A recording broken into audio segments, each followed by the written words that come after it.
Hello my dear students, चलिए अब हम लोग बात करने वाले अकाउंटेंसी का मॉडल सेट पेपर 2026 का पेपर सॉल्व करने वाले हैं, जिसमें एमसीक्यू पेपर सॉल्व करेंगे। हम लोग एमसीक्यू क्वेश्चन जो 30 क्वेश्चंस आपके पास है उस क्वेश्चन को सॉल्व करने वाले हैं। तो जल्दी से सब लोग जुड़ जाइए और रेडी हो जाइए इस क्वेश्चन को सॉल्व करने के लिए। आइए, पहला क्वेश्चन हमारे सामने आपके कंप्यूटर स्क्रीन पे ये रहा।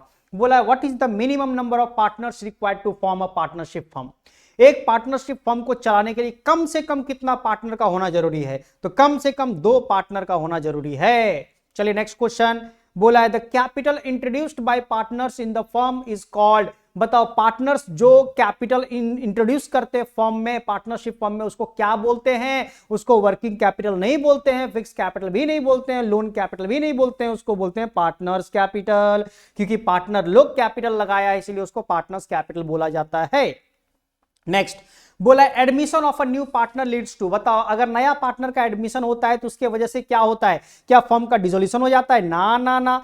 क्या रिटायरमेंट हो जाता है फर्म का? ना। पार्टनर का या डेथ भी नहीं होता है। Change in profit sharing ratio, profit sharing ratio बदल जाता है। क्योंकि सोच के देखो, पहले अगर 2 पार्टनर हुआ करता था ए और बी, तो सिर्फ उन दोनों के बीच का प्रॉफिट शेयरिंग रेशियो होगा। अगर नया पार्टनर सी का एडमिशन हो जाता है तो अब ए बी और सी तीनों के बीच का प्रॉफिट शेयरिंग रेशियो होगा। इसलिए प्रॉफिट शेयरिंग रेशियो हमारा चेंज हो जाता है, बदल जाता है। ठीक है।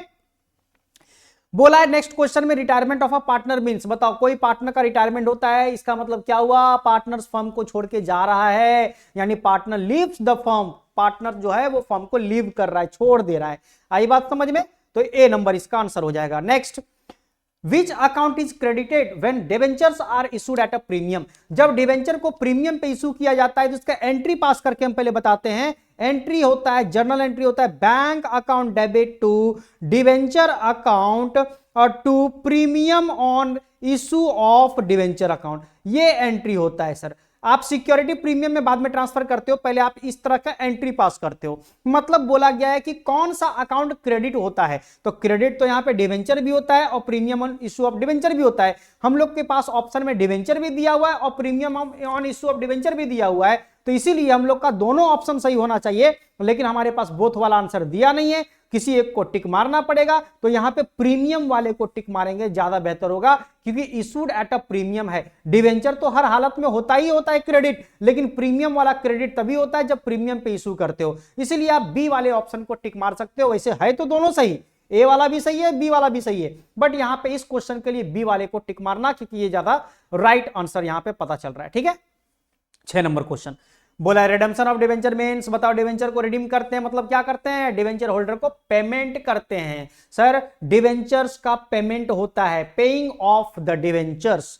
क्योंकि जब इशू करते वक्त पैसा लिया गया था, तो अब हम लोग डिवेंचर का रिडेम्पशन कर रहे हैं, मतलब उसका पेमेंट कर रहे हैं। ठीक है। तो नेक्स्ट हम लोग आते हैं फाइनेंशियल स्टेटमेंट जनरली इंक्लूड्स। बताओ, फाइनेंशियल स्टेटमेंट में क्या क्या आता है? तो सर पीएल और बैलेंस शीट आता है। ए नंबर ऑप्शन, पीएल और balance sheet and PL account. ठीक है, profit and loss account. Next, which ratio indicates the ability of a firm to pay its short-term liabilities? Short-term liabilities, focus करना। short-term liabilities में आपका current liabilities आता है। और बताओ, current liabilities किस में आता है? क्या वो डेट टू इक्विटी रेशियो में होता है current liability? ना। क्या वो फिक्स एसेट वाले में होता है? ना। क्या वो ग्रॉस प्रॉफिट वाले में होता है? ना। वो करंट रेशियो में होता है, क्योंकि करंट रेशियो का फॉर्मूला होता है current asset by current liability. तो इसीलिए short term liability current liability वाला करंट रेशियो में आता है। आई बात समझ में? तो इसका करंट रेशियो राइट आंसर होगा। नेक्स्ट बोला है कैश फ्लो स्टेटमेंट शोज। बताओ, कैश फ्लो स्टेटमेंट में क्या दिखाता है? तो कैश रिसिप्ट और कैश पेमेंट दिखाता है सर। क्योंकि कैश फ्लो स्टेटमेंट में जितना भी फ्लो हमारा कैश का होता है उसी को दिखाया जाता है, चाहे वो पैसा आ रहा हो चाहे वो पैसा जा रहा हो। ठीक है।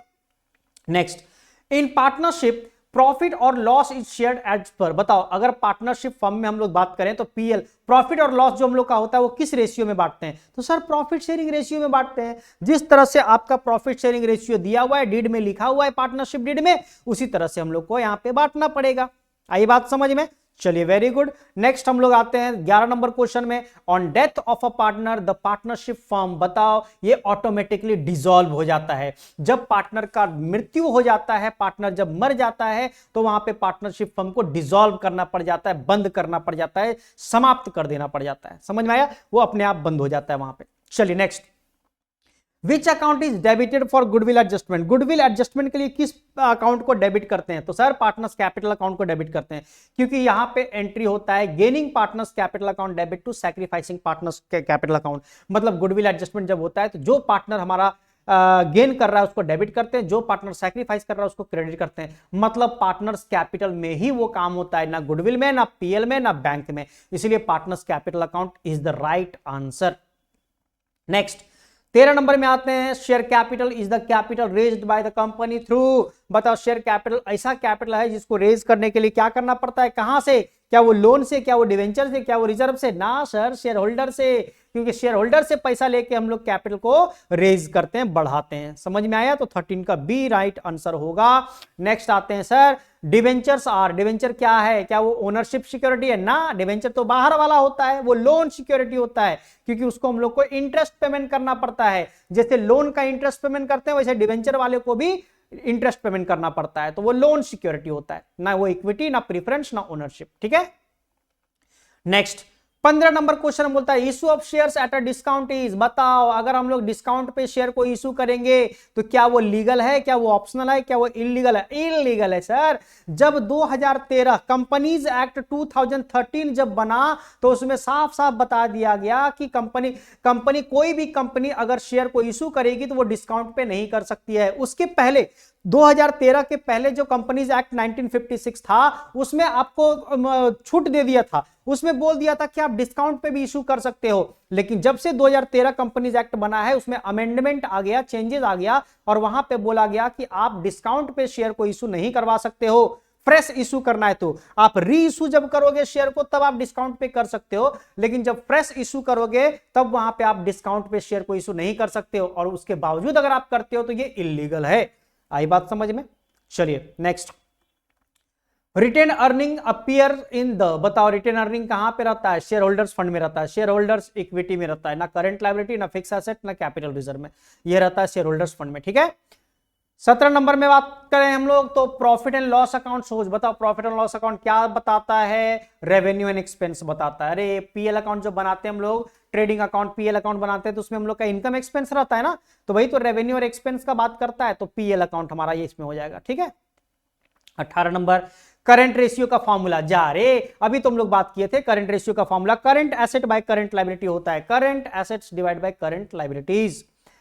सिंपल सा क्वेश्चन है। नेक्स्ट 19 नंबर क्वेश्चन में बात करें तो which financial statement shows the company's financial position on a particular date. बताओ कौन सा फाइनेंशियल स्टेटमेंट हमारा पोजीशन बताता है पर्टिकुलर डेट में, एक दिन का हम लोग का कौन बताता है? तो ये होता है बैलेंस शीट, क्योंकि प्रॉफिट एंड लॉस अकाउंट में फॉर द ईयर एंडेड रहता है, मतलब वो साल भर का रहता है, ड्यूरिंग द ईयर का रहता है, लेकिन बैलेंस शीट एक डेट का बनता है, एज ऑन 31 मार्च या 31 दिसंबर का बनता है, इसीलिए ये हमारा ऑन अ पर्टिकुलर डेट का बताता है, तो बैलेंस शीट इसका राइट आंसर होगा।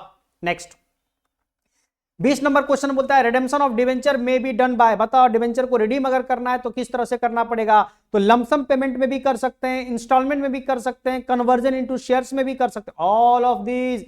सर हम लोग लमसम पेमेंट करके एक बार में भी पेमेंट कर सकते हैं, पेमेंट हम इंस्टॉलमेंट में भी कर सकते हैं, या नहीं तो डिवेंचर को हम लोग कन्वर्ट कर सकते हैं शेयर्स में, शेयर्स उसको दे सकते हैं, ऐसा भी हम लोग कर सकते हैं, इसलिए तीनों इसका राइट आंसर है, all of this.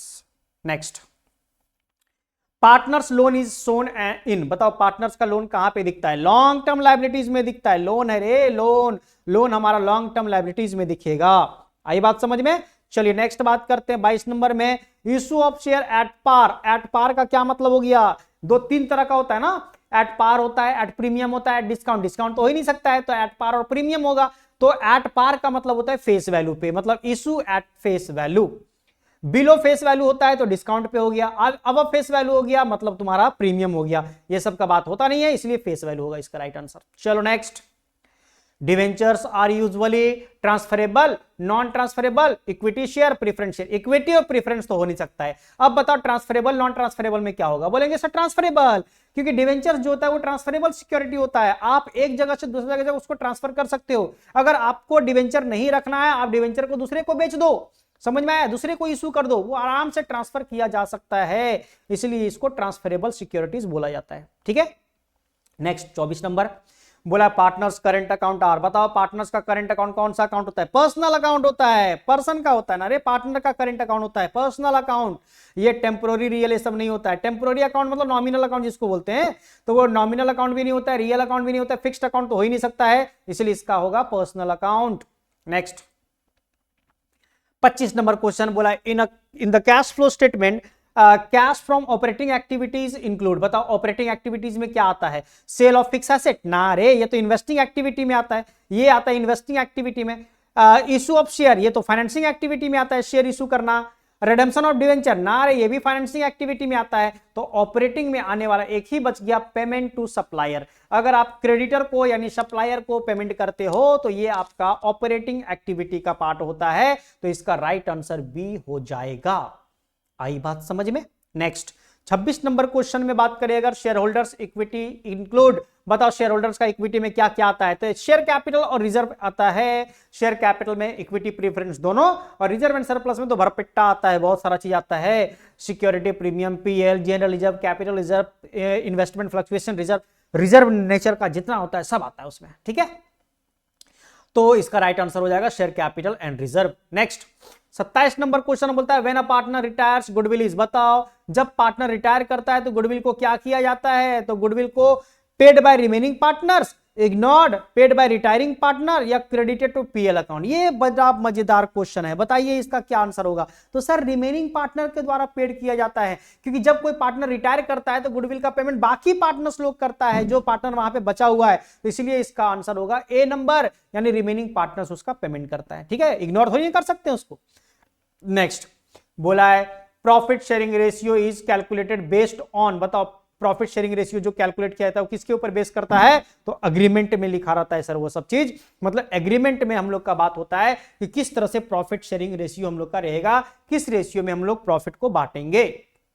Next 29 number financial ratios are useful for, बताओ फिनेंशियल रेशियोज किस चीज के लिए यूजफुल होता है? असेसिंग फिनेंशियल हेल्थ, ये होता है सर फिनेंशियल हेल्थ को असेस करने के लिए, कैलकुलेट करने के लिए हम लोग फिनेंशियल रेशियो को यूज में लाते हैं। आई बात समझ में? और नेक्स्ट लास्ट क्वेश्चन है हमारा डिवेंचर इंटरेस्ट इज, बताओ डिवेंचर का इंटरेस्ट क्या होता है? तो टैक्स डिडक्टेबल एक्सपेंस होता है। टैक्स डिडक्टेबल इंटरेस्ट इसीलिए बोला जाता है इसको क्योंकि डिवेंचर का इंटरेस्ट जब पेमेंट किया जाता है तो उस पर हम लोग को बेनिफिट मिलता है इंटरेस्ट का, इसीलिए टैक्स का बेनिफिट सॉरी मिलता है उसमें, इसीलिए हम लोग को इसको टैक्स डिडक्टेबल एक्सपेंस बोलते हैं। मतलब अगर तुम 30,000 रुपए का इंटरेस्ट पेमेंट करोगे डिवेंचर पे तो उसमें आपको 30% 40% जितना का भी बेनिफिट मिलता है टैक्स का, वो बेनिफिट आपको मिल जाएगा, तो इसीलिए इसको टैक्स डिडक्टेबल एक्सपेंस बोला जाता है। आई बात समझ में? तो ये हमारा हो गया पूरा खत्म। क्वेश्चन आपको समझ में आया होगा, किस तरह से सॉल्व किया गया होगा। फिर भी अगर आपके सामने कोई भी सवाल होगा तो कमेंट बॉक्स में कमेंट कीजिएगा। कोई चीज अगर समझ में नहीं आया होगा तो पूछिए आप कमेंट करके, और अगर वीडियो पसंद आया होगा तो लाइक करो, शेयर करो, और चैनल पे अगर नए हो तो सब्सक्राइब कर लो, ठीक है। चलो थैंक यू सो मच।